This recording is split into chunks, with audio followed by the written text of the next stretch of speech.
નમસ્તે. કેમ છે વિદ્યાર્થી મિત્રો? મજામાં ને? Welcome back to biology class. Previous લેક્ચરની અંદર આપણે અભ્યાસ કર્યો છે જૈવ વિવિધતા એનો નાશ અને તે માટેના કારણ. ચાર એ કારણો, એમાં પહેલું કારણ તો કે વસવાટની નાબૂદી. બીજું કારણ જેને આપણે કહી શકીએ અતિશોષણ. ત્રીજું કારણ છે વિદેશી જાતિઓનું આક્રમણ અને ચોથું કારણ છે સહલુપ્તતા. Okay, right. હવે જે કંઈ નાબૂદી થઈ રહી છે અથવા એનો નાશ થઈ રહ્યો છે તો તેનું સંરક્ષણ કેવી રીતે કરવું એ આજના લેક્ચરમાં અભ્યાસ છે કે જૈવ વિવિધતાનું સંરક્ષણ. Okay, right. ઓકે સ્ટુડન્ટ્સ, તો જૈવ વિવિધતાનું સંરક્ષણ કેવી રીતે કરી શકાય તે પહેલા આપણે એ બાબત જાણી લઈએ કે આ જૈવ વિવિધતાનું સંરક્ષણ આપણે શા માટે કરવું જોઈએ. એવા તો કયા કારણો છે કે જેને લઈ અને આપણે આજે જે વિવિધતા છે એનું રક્ષણ કરવું જોઈએ અથવા તો એમનો જે નાશ થતો એ અટકાવવો જોઈએ. જાતિઓ જે લુપ્ત થાય છે તો એને સંરક્ષણ આપવું જોઈએ. ઓકે, તો આના માટેના 3 ઉદ્દેશ્ય છે અને એમાં એક ઉદ્દેશ્ય છે સંક્ષિપ્ત રીતે ઉપયોગિતાવાદી, બીજો છે વ્યાપક રીતે ઉપયોગિતાવાદી અને થર્ડ છે નૈતિક, એથિકલ. ઓકે, તો એમાં વાત કરીએ પહેલા સંક્ષિપ્ત રીતે ઉપયોગિતાવાદી. જો કે આ જે બાબત છે એ બાબત આપણે એવું કહી શકાય નિવસન તંત્રની સેવાઓ આ જ બાબત છે જે અહીંયા આપણે અભ્યાસ કરવાનો છે તે પણ એ આપણે સમજવાનો છે જૈવ વિવિધતાની દ્રષ્ટિએ. તો એક વાત છે નેરો યુટિલિટેરિયન કે સંક્ષિપ્ત રીતે ઉપયોગિતાવાદી અને આ જે કારણ એ ખૂબ જ સ્પષ્ટ છે. જેમ કે મનુષ્ય પ્રકૃતિમાંથી એ સીધા જ અગણિત લાભો મેળવે છે. તો આ લાભ કયા કયા? તો પહેલો લાભ છે ખોરાક અને એના માટે જરૂરી તો કે ધાન્ય, કઠોળ, ફળ. તમે અહીંયા ઘઉં, ચોખા, ફળ પછી કઠોળ માટે લઈ શકો. ઓકે, ફળ છે. તો આ બધી જે કંઈ જાતિ છે જે ઉગાડવામાં આવે છે તો એ જ બાબત છે કે અહીંયા વ્યક્તિ એનો લાભ લે છે ખોરાક તરીકે. ત્યાર પછી બળતણ તરીકે જેને આપણે લાકડા કહીએ છીએ, રેસા છે. ઓકે, અને આ રેસા એટલે કે ખાસ કરીને આપણે વાત કરીએ તો કોટન. ત્યાર પછી શણ છે. ઓકે, તો આ રેસા છે. ઔદ્યોગિક પેદાશ જેમ કે ગુંદર છે, રાળ છે, રંગ, ટેનિન વગેરે અને ઔષધીય પેદાશ, મેડિસિન્સ. અને જે કે પણ સ્થાનિક જાતિ છે તેમાંની લગભગ આ જે જાતિ છે તેમાંથી 25,000 જેટલી જાતિઓનો પારંપરિક દવા તરીકે ઉપયોગ કરે છે. ઓકે, અને આ બાબત આપણે સમજીએ છીએ શા માટે? Okay, Baba Ramdev, right.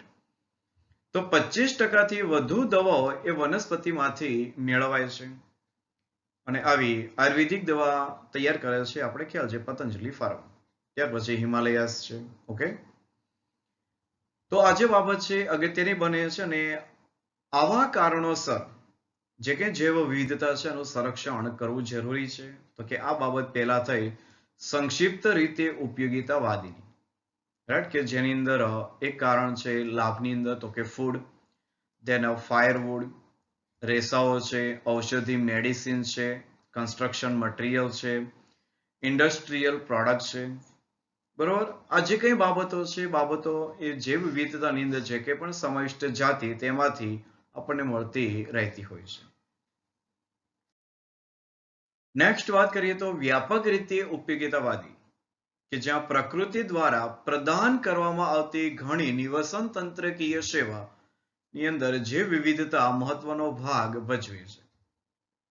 Okay, અને આ બાબત કદાચ આપણે એવું વિચારી શકીએ એક સારી અને નાની એવી ટ્રીપ તો કે સાપુતારા, એનું વાતાવરણ. તો એ જ વસ્તુ છે ને પ્રકૃતિ દ્વારા પ્રદાન કરવામાં આવતી નિવસન તંત્રની સેવા. એમેઝોન જંગલ એ પ્રકાશ સંશ્લેષણ દ્વારા પૃથ્વીના વાતાવરણના કુલ ઓક્સિજનના 20% જેટલો ઓક્સિજન ઉત્પન્ન કરવાનો અંદાજ છે. એટલે આ જે બાબત એ ફેક્ટ પ્રકારના MCQ કે એમેઝોન જંગલ એ કુલ ઓક્સિજનના 20% જેટલો ઓક્સિજન નિર્માણ કરે છે એકલા માત્ર એમેઝોન એના વર્ષા જંગલ. ઓકે, પરાગનયનની જે પ્રક્રિયા છે એટલે કે પરાગનયન જેના વગર ફળ કે બીજ નિર્માણ ન પામી શકે.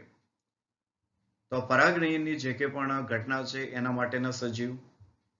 બીજા અપ્રત્યક્ષ લાભ પણ આપણે પ્રકૃતિમાંથી મેળવીએ છીએ, જેવા કે પક્ષીઓને નિહાળવા એનો આનંદ, એ પક્ષીઓને ગાતા સાંભળવાનો આનંદ, વિવિધ જે પુષ્પ છે એને નિહાળવાનો આનંદ, ત્યાર પછી ગાઢ જંગલની અંદર ચાલવાનો આનંદ વગેરે.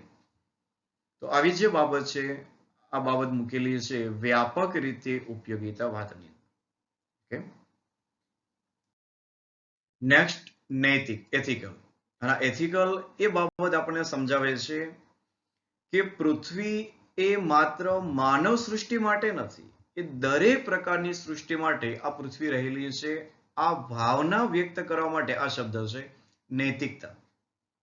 એક સામાન્ય એવા નાના સૂક્ષ્મ જીવ કે બેક્ટેરિયા એના માટે પણ વસવાટ તરીકે આ પૃથ્વી રહેલી છે. ઓકે, તો આજે પૃથ્વી ગ્રહ પર રહેલી એવી વનસ્પતિ, પ્રાણી તથા સૂક્ષ્મ જીવોની લાખો જાતિઓ કે જેના આપણે ઋણી છીએ. તો એક આ ભાવના વિકસવી જોઈએ. દાર્શનિક કે પછી આધ્યાત્મિક રીતે આપણે સમજવું જરૂરી છે કે દરેક જાતિ એનું આંતરિક મૂલ્ય ધરાવે છે. એ પછી નાના કોલાઈ બેક્ટેરિયા હોય તોય ભલે, અને ત્યાં મોટા કદનો એલિફન્ટ હાથી હોય તોય ભલે, પોતપોતાનું કાંઈક મૂલ્ય આ નિવસન તંત્રની અંદર રહેલું છે. ઓકે, ભવિષ્યની આવનારી જે પેઢી એને સારી રીતે અને સુનિશ્ચિત કરવા તેમજ સુખાકારી માટે આપણા જૈવિક વારસાનું જતન કરવાની આપણી નૈતિક ફરજ છે, એટલે કે બેલેન્સ. ઓકે, જે કે પણ ઔદ્યોગિક ક્ષેત્રે જે કે વપરાશ થઈ રહ્યો છે તે, તો તેની સાથે જે કંઈ કુદરતી સંપદા છે તે આવનારું જે ભવિષ્ય અને આવનારી જે પેઢી એને હવે સારી રીતે સુનિશ્ચિત કરવા અથવા તેમને આ જે કંઈ સવલતો છે નૈસર્ગિક એ મળી રહે તેના માટે જે કે પણ આ જૈવિક વારસો છે તેનું જતન કરવાની આપણી એક નૈતિક ફરજ છે. ઓકે, વાત કરીએ હવે જૈવ વિવિધતા એના સંરક્ષણ અને એના માટેના અભિગમ એટલે કે એપ્રોચીસ, કે કયા કયા અભિગમથી આપણે આજે જે વિવિધતા છે તેનું સંરક્ષણ કરી શકીએ, જે કંઈ જાતિ લુપ્ત થઈ રહી છે તો તેને કેવી રીતે અટકાવી શકીએ, જે નજીકના ભવિષ્યમાં લુપ્ત થવાની છે તો એના માટે કયા પ્રકારના પ્રયોજન થઈ શકે. તો બધા અભિગમ છે, એપ્રોચીસ છે.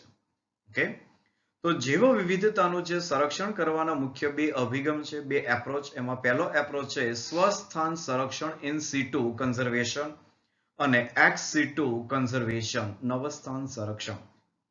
અને આ બંને નીટની એક્ઝામ અને બોર્ડની એક્ઝામ એના માટે આઈએમપી. સ્વસ્થાન અને નવસ્થાન. ઓકે, ખાસ એ બાબત અહીંયા ધ્યાનમાં લેવાની કે કયા પ્રકારના અભિગમ એ સ્વસ્થાન સંરક્ષણની અંદર એ ગણના થાય છે અને કયા અભિગમો એ નવસ્થાન સંરક્ષણની અંદર એ કેટેગરાઇઝ થાય છે. Okay, right. જ્યારે આપણે સમગ્ર નિવસન તંત્રને સુરક્ષિત અને જ્યારે સંરક્ષિત કરીએ છીએ ત્યારે તે જૈવ વિવિધતાના બધા જ સ્તર એ સુરક્ષિત થતા હોય છે. ફોર એક્ઝામ્પલ માટે વિચારીએ તો વાઘને આપણે બચાવવા છે, તો વાઘને બચાવવા માટે હવે આપણે જે કે સમગ્ર જંગલ છે એને બચાવવું પડે છે. અને જ્યારે સમગ્ર જંગલને આપણે બચાવવાની વાત કરીએ છીએ ત્યારે એ જંગલની અંદર જે કે પણ જે વિવિધતાના જે સ્તર છે એ સ્તરનું સંરક્ષણ થશે જ ને. ઓકે, અને આજે કંઈ વાઘ કે જે જંગલમાં અસ્તિત્વ ધરાવે છે તે જંગલને જ્યારે બચાવવાનો અભિગમ છે તો એ અભિગમ છે સ્વસ્થાન સંરક્ષણ અભિગમ. એનો મતલબ કે જે સજીવ જે જગ્યાએ હાજર છે ત્યાં જ તેમને સંરક્ષણ આપવું એ હોય છે ઇન સિટુ, ત્યાં જ. ઓકે, અને જ્યારે કોઈ પરિસ્થિતિમાં પ્રાણી અથવા તો વનસ્પતિનું અસ્તિત્વ જ્યારે સંકટમાં હોય ત્યારે તેને બચાવવાના ત્વરિત પગલાં લેવાની જ્યારે આવશ્યકતા હોય ત્યારે એ બની જશે નવસ્થાન, એક્સ સિટુ, એટલે કે એનું જે પર્યાવરણ છે તેનાથી બહાર લાવીને. ઓકે, તો પ્રથમ અભિગમની વાત કરીએ સ્વસ્થાન સંરક્ષણ, ઇન સિટુ, કે વિકાસ અને સંરક્ષણ વચ્ચેના સંઘર્ષનો સામનો કરવા છતાં પણ ઘણા રાષ્ટ્રોને અવાસ્તવિક લાગે છે અને તેમની જે જૈવિક સંપદાનું સંરક્ષણ કરવાનું આર્થિક રીતે વ્યવહારિક લાગતું નથી. વૈશ્વિક આધાર પર હવે શ્રેષ્ઠ સંરક્ષણવાદી એના દ્વારા, એટલે કે એક પ્રકાર જે નેચરાલિસ્ટ છે વ્યક્તિ તરીકે, તો એના દ્વારા ખૂબ ઊંચા સ્તરની જાતિ સમૃદ્ધતા ધરાવતા અને સ્થાનિકતા ધરાવતા કે જે તે પ્રદેશ પૂરતી મર્યાદિત જાતિ, જેને આપણે એન્ડેનિઝમ કહીએ છીએ, સ્થાનિક જાતિ, કે માત્ર એ ત્યાં જ ઉગી નીકળે અથવા એ જાતિ તે જ વિસ્તારની અંદર માત્ર અસ્તિત્વ ધરાવતી હોય તેવી સ્થાનિક જાતિ, તો કે ખૂબ ઊંચા સ્તરની જાતિ સમૃદ્ધિ ધરાવતા અને સ્થાનિકતા ધરાવતા કેટલાક જૈવ વિવિધતાના ધ્યાન ખેંચતા પ્રદેશો ઓળખાય છે. અને આ જે ધ્યાન ખેંચતા જે પ્રદેશ છે એને કહેવાય છે હોટસ્પોટ. એટલે યાદ રાખવાનો છે શબ્દ હોટસ્પોટ. ઓકે, શરૂઆતની અંદર આ જે હોટસ્પોટ એ 25 હતા અને હાલમાં એ બીજા 9 એ ઉમેરાણા છે, એટલે ટોટલ હોટસ્પોટ એ 34 છે. આ સંખ્યા યાદ રાખવાની છે કે જેમાંથી વિશ્વમાં જે 34 જે આવેલા જે હોટસ્પોટ છે તેમાં 3 હોટસ્પોટ એ ભારતની અંદર છે, જેમાં એક પશ્ચિમ ઘાટ, શ્રીલંકા, ઇન્ડો બર્મા અને હિમાલય પ્રદેશ. તો આ 3 છે. ઓકે, અને તે ભારતની અંદર, એટલે કે આપણા દેશની જે વિવિધતા છે તેને આવરી લે છે. બધા જ જે વિવિધતા વાળા હોટસ્પોટને ભેગા કરીએ તો પૃથ્વીના જમીન વિસ્તારના માત્ર 2% કરતા પણ ઓછો વિસ્તાર રોકે છે. ઓકે, અને આ બાબત પણ યાદ રાખવાની છે, ન્યુમેરિકલ વેલ્યુઝ. પણ આ ક્ષેત્રની સામૂહિક રીતે આવાસિત જાતિઓની સંખ્યા એ ખૂબ છે, તેથી હોટસ્પોટની સુરક્ષા દ્વારા લુપ્તતાના દરને 30% જેટલો ઘટાડી શકાય છે. એટલે આનું મતલબ કે જ્યારે સંરક્ષણ કરવાનું થાય છે એ વિસ્તારનું, તો તેના દ્વારા જે કંઈ પણ જાતિ લુપ્ત થવાની છે તેમાં 30% જેટલો ઘટાડો કરી શકાય છે જો આવા વિસ્તાર આપણે ઓળખી શકીએ ત્યારે. ઓકે,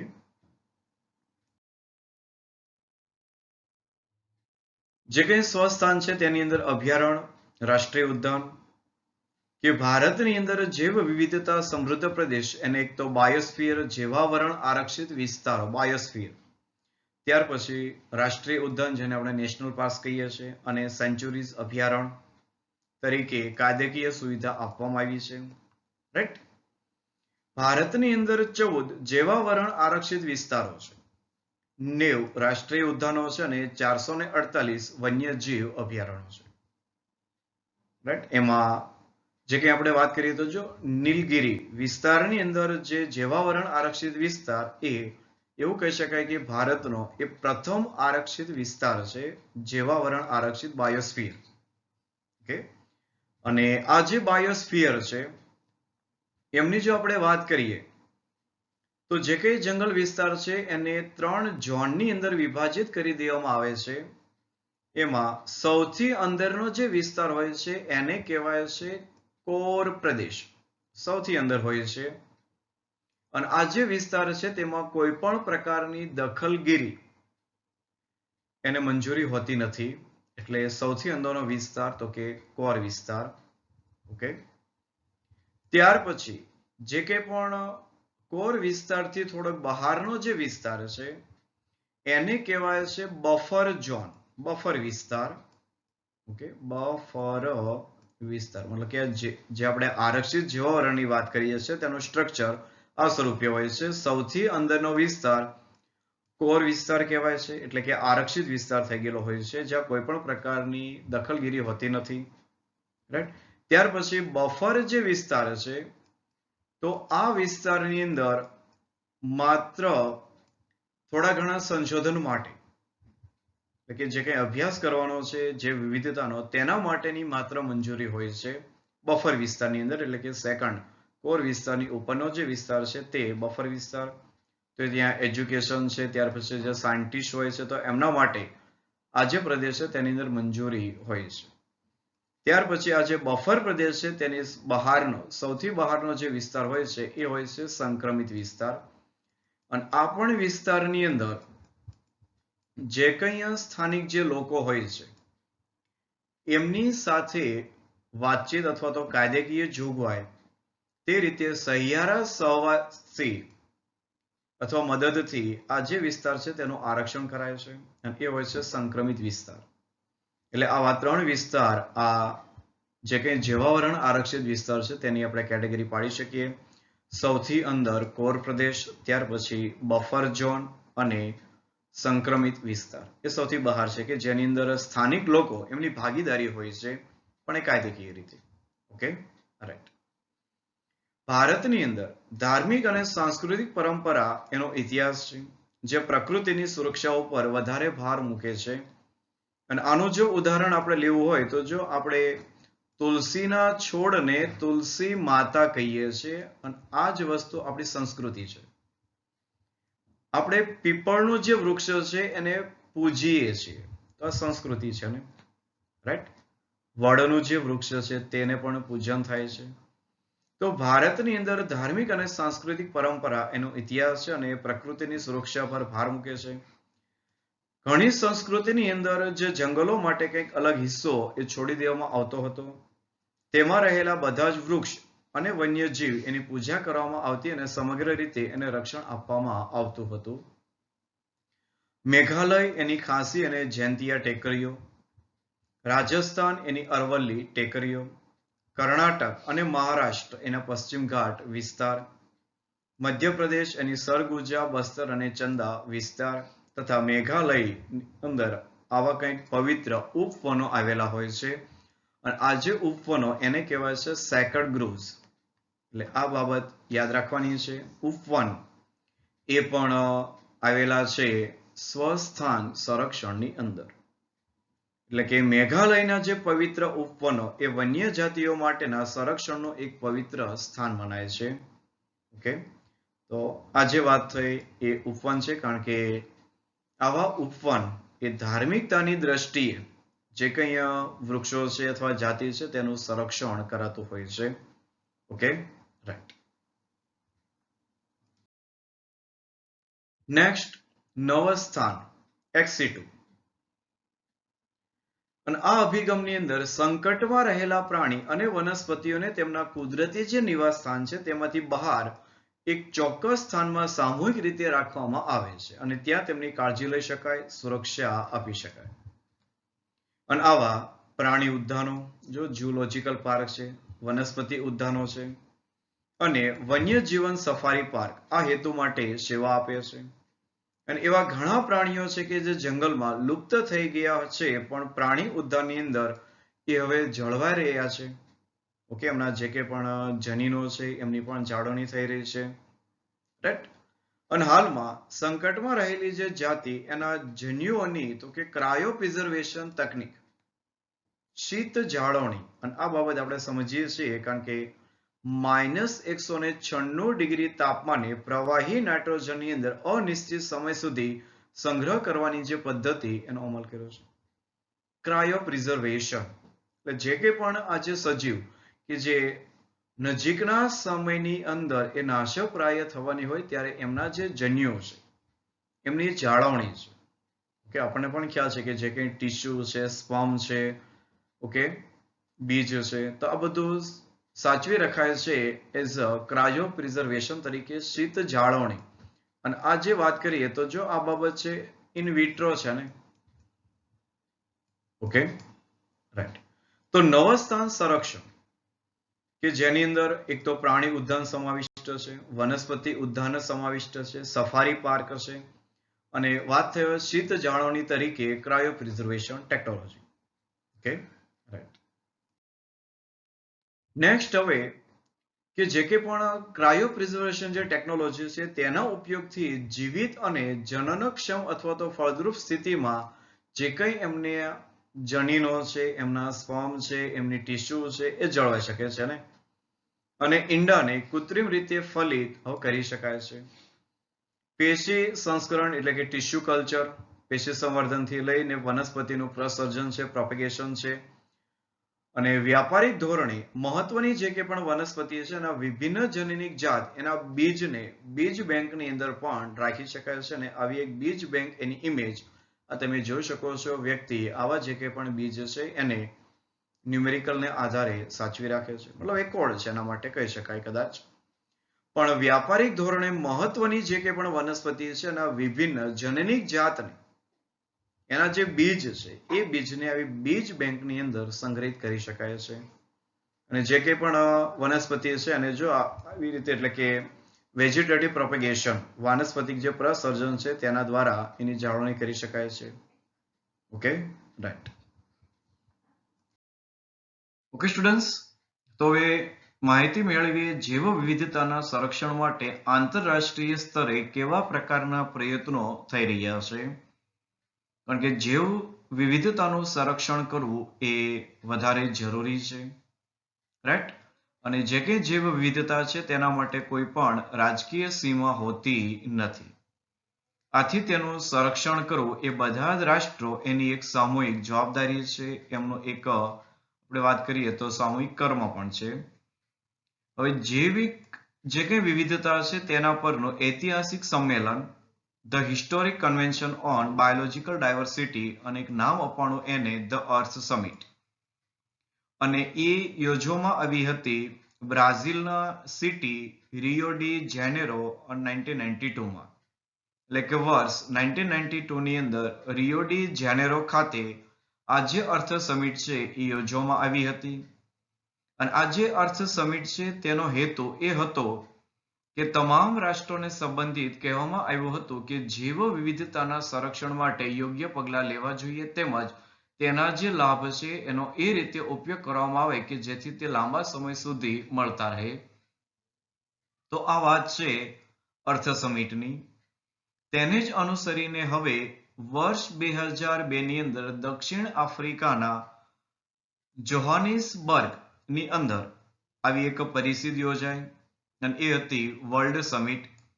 અને આનો એક લોગો તમે અહીંયા આકૃતિમાં જુઓ તે પ્રમાણે world summit on sustainable development, એટલે વધારે ટકાઉ વિકાસ એવું આપણે કહી શકીએ, અથવા લાંબા ગાળાનું વધારે ટકાઉ વિકાસ.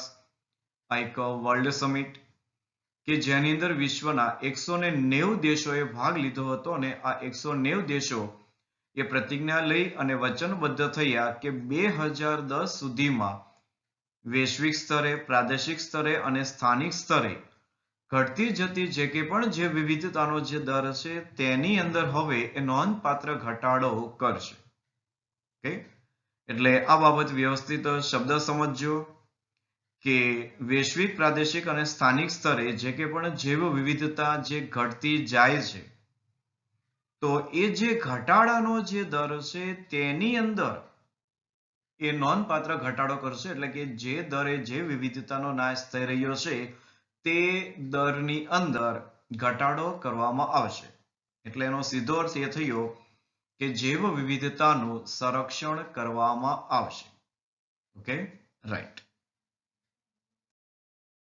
ઓકે સ્ટુડન્ટ્સ, તો અહીંયા 15મા નંબરનું ચેપ્ટર જે વિવિધતા અને સંરક્ષણ એની પૂર્ણાહુતિ કરીએ, રાઈટ. અને જે કે લાસ્ટ લેક્ચર તો કે જે વિવિધતાનું સંરક્ષણ એ આ જે ચેપ્ટર છે તેનો એક મેજર પોર્શન અને વધારે કન્ટ્રીબ્યુશન છે એક્ઝામની અંદર. Okay, right. તો હવે નેક્સ્ટ લેક્ચરની અંદર આપણે ચેપ્ટર નંબર 15 એની એક રિવિઝન ટેસ્ટ, તો એ રિવિઝન ટેસ્ટ આપ સૌએ આપવાની છે. ઓકે, તો આ ટેસ્ટ માટે આપ સૌને ઓલ ધ બેસ્ટ. અને આ જે લેક્ચર છે તેની સાથે એક સંલગ્ન સામાન્ય એક વિડીયો એનિમેશન છે. Okay, right. તો હવે મળીએ નેક્સ્ટ લેક્ચરની અંદર. ત્યાં સુધી આપ સૌને all the best. Have a nice day and thank you. Diversity is uneven. Diversity is uneven. The tropical regions are richer in species diversity, while the polar regions have fewer species. Considering the size of our country, which is 2.4% of the world's land area, it is a habitat to about 8.1% of the global species diversity. India alone is home to about 45,000 plants and more than 90,000 animal species. With such species richness, our country forms one of the 12 mega biodiversity countries of the world.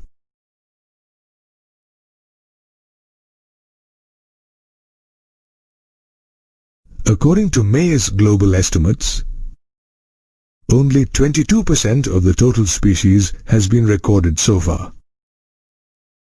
If we consider these estimates and apply this proportion to India's diversity, we are yet to discover and describe an astounding 1 lakh plus plant species and more than 3 lakh animal species. We need to preserve our rich biodiversity, as it has taken millions of years of evolution to accumulate this wealth, which helps sustain our lives and the lives of other species with whom we share our planet.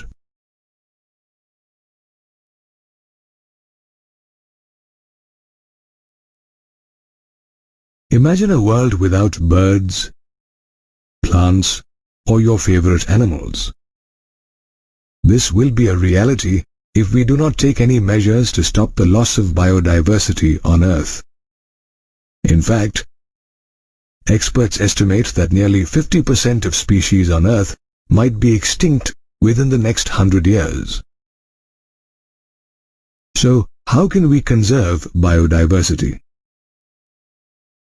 Conservation of biodiversity can be done in two ways: in situ or on site, and ex situ or off-site. Let us understand these two methods in detail. In situ conservation, we conserve and protect the entire ecosystem. In other words, its biodiversity is protected at all levels. For example, to save tigers, we need to save the forests which are home to these vulnerable creatures. Unfortunately, many nations believe that this type of conservation is unrealistic and uneconomical, and so a number of species that need to be saved from extinction outnumber the conservational aid available. To solve this problem on a global scale, conservationists have identified biodiversity hotspots in the world. Initially, there were 25 biodiversity hotspots in the world,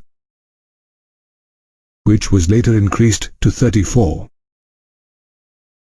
Though these 34 biodiversity hotspots cover less than 2% of the Earth's land area, they are inhabited by an extremely large number of species and a high degree of endemism.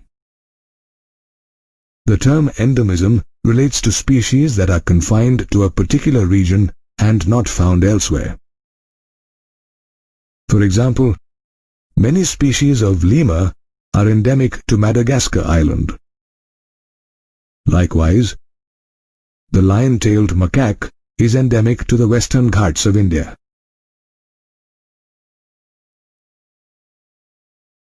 Our country too is rich in biodiversity, with 3 biodiversity hotspots, which include the Western Ghats, Himalayas, and Indo-Burma region. Regions with unique ecology and rich biodiversity are legally protected as biosphere reserves, national parks, and sanctuaries. As of today, we have 14 biosphere reserves, 90 national parks, and 448 wildlife sanctuaries in our country. Moreover, Indian religious beliefs and cultural traditions have always emphasized protection of nature. For example, animals such as the elephant and cow, and trees such as peepal and banyan are prohibited from being killed, as people think gods and goddesses reside in them. Moreover, in many cultures, trees and wildlife within tracts of forests called sacred groves were respected and protected. Such sacred groves are found in the Khasi and Jaintia hills in Meghalaya, Aravalli Hills of Rajasthan, Western Ghats of Maharashtra and Karnataka, and the Sarguja and Bastar areas of Chhattisgarh. The sacred groves in Meghalaya provide protection to a large number of rare and threatened plants. In this way, we can provide in situ conservation to many plants and animals in their natural habitat. However, at times, endangered plants and animals need to be taken away from their natural habitat and placed in a special care center. This method of conservation is known as ex situ conservation. Wildlife safari parks, zoological parks, botanical gardens, and seed and gene banks serve this purpose. In fact, many animals are threatened or extinct in the wild, but they continue to live safely in zoological parks. For instance, in India, the population of the one-horned rhino drastically decreased due to destruction of their natural habitat and uncontrolled poaching of its horn. But now it has been specially taken care of in the Kaziranga National Park. In the last couple of years, several advancements were made in ex situ conservation. Now, plants are propagated using tissue culture methods, and gametes of threatened species are preserved in viable and fertile condition using cryopreservation techniques. In addition, seed banks are used to preserve seeds of different genetic strains of commercially important plants for a long time. Ex situ and in situ conservation are thus used to protect and preserve our rich biodiversity. As biological wealth is not confined to political boundaries, its conservation is the collective responsibility of all nations. In 1992, the Convention on Biological Diversity, also known as the Earth Summit, was held in Rio de Janeiro, in which all nations were asked to take appropriate measures to conserve biodiversity and sustainably utilize its benefits. In a follow-up, the World Summit on Sustainable Development was held in 2002 in Johannesburg, South Africa. At this summit, 190 countries pledged their commitment to achieve a significant reduction in the current rate of biodiversity loss at global, regional, and local levels by 2010. Ways to conserve our biodiversity are endless, but it is important that we take earnest measures towards its